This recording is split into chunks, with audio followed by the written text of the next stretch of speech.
Hi friends, இந்த வீடியோவில் வந்து நம்ம என்ன பார்க்க போகிறோம் அப்படின்னு கேட்டிங்கன்னா, ராயன் திரைப்படம் ரிலீஸ் ஆகி வந்து இப்போ வந்து பெரிய பெரிய சாதனைகள் வந்து பெற்றிருக்கு. அதாவது உலகமே திரும்பி பார்க்குற அளவுக்குலாம் பெரிய பெரிய சாதனை பெற்றிருக்குங்க கலெக்ஷனில். அதாவது நம்மளோட சன் பிக்சர்ஸ் வந்து இப்போ வந்து தொடர்ந்து நிறைய வெற்றி படங்கள் தொட்டிருக்காங்க.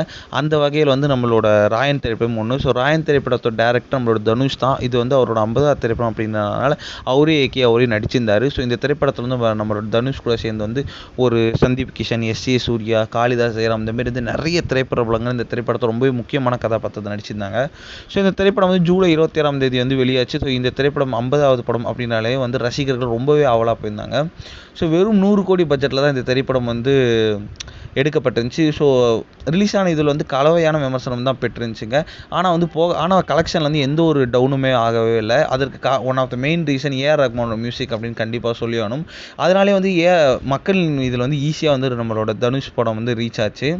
இன்னில் வந்து இப்போ கிட்டத்தட்ட வந்து ஒரே வாரத்தை வந்து 100 கோடி அடிச்சது. 2 வாரம் முடிவில் வந்து இந்த திரைப்படம் வந்து மொத்தமாக வந்து கிட்டத்தட்ட 150 கோடி வரைக்கும் வசூல் வச்சுருக்காங்க. அதாவது இது வரைக்கும் ஏ சர்டிஃபிகேட் வாங்கி 100 கோடி அடித்த திரைப்படம் ஒரே திரைப்படம் ராயன். அதே 150 கோடி அடித்த ஒரே திரைப்படம் ராயன் அப்படின்ற பெருமை வந்து நம்மளோட தனுஷ் அண்ட் அவர் டீமுக்கு வந்து போய் சேரும்.